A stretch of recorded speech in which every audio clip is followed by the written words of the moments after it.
अस्सलाम वालेकुम व्यूवर्स। आज का जो हमारा चैप्टर है वो क्लास 8 का है, जिसका टॉपिक है जुगनू।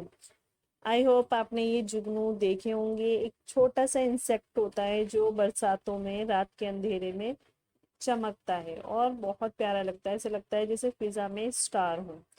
तो आज हम इसके बारे में पढ़ेंगे कि इस टॉपिक में हमें क्या दे रखा है। बरसात की रात थी जो अंधेरी, कुछ नींद उचट गई थी मेरी। यानी कि यहाँ पर जिस सीजन की बात की जा रही है वो रेनी सीजन है। पानी जो बरस के खुल गया था, गुलशन का गुब्बार ढल गया था। यानी कि बाहर जब उसने देखा, जब उसकी आँख खुली तो बारिश होकर जो मौसम निकल कर बाहर आता है कुछ इस तरह से हो रहा था। और जो गुलशन था, यानी कि जो यहाँ पे फ्लावर्स वगैरह होते हैं गुलशन में, वो ऐसा लग रहा था जैसे दिख रहा हो और वहां पर जो पहले गुब्बार था वो हट गया हो। बेदार थी बाग में अकेली, फूलों से लदी हुई चमेली। यानी कि जब उस गुलशन में देखा गया, उस बाग में देखा गया, तो वहां पर चमेली वगैरह के फ्लावर्स थे। इतने में जो रवा चली हवा की, किस्मत ही चमक गई फिजा की। और बाग में क्या हो रहा था, बाग में ठंडी ठंडी सी हवा चल रही थी। होने लगी जुगनुओं की बारिश। और उस हवा के साथ बाग में क्या क्या देखा उसने कि जो जुगनू है वो बड़ी तादाद में आए, जैसे उनकी बारिश हो रही है।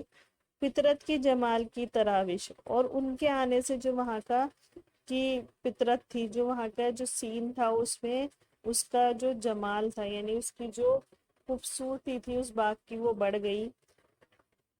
रोशन था इस कदर अंधेरा, गोया होने को था सवेरा। यानी कि रात में ही जुगनुओं के आने से इस तरह की रोशनी हो गई जैसे सवेरा होने वाला है। जुगनू इस तरह उड़ रहे थे, हीरो में पर लगे हुए थे। यानी कि उन जुगनुओं को ऐसे देख कर लग रहा था जैसे कोई हीरा होता है, कोई डायमंड होता है, वो उड़ रहा हो। यानी अलग अलग जगह वो चमक रहे थे, उनका स्पार्क इस तरह का था।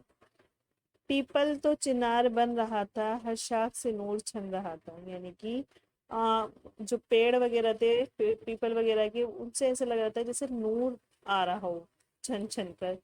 जुल्मत मोती लुटा रही थी, परियों की बारात जा रही थी। मतलब अगर हम ओवरऑल सीन की बात करें तो बिल्कुल ऐसा लग रहा था जैसे जो फेरी होती हैं, एंजल्स होती हैं, उनकी बारात जा रही हो। आई होप आपको ये समझ में आया होगा। इस चैप्टर में जुगनू और उनसे होने वाली रौनक की बात की गई है। अगर आपको कुछ समझ में नहीं आया है तो आप मुझे कमेंट सेक्शन में बता सकते हैं। इंशाल्लाह मैं अपनी नेक्स्ट वीडियो में आपको मिलूंगी।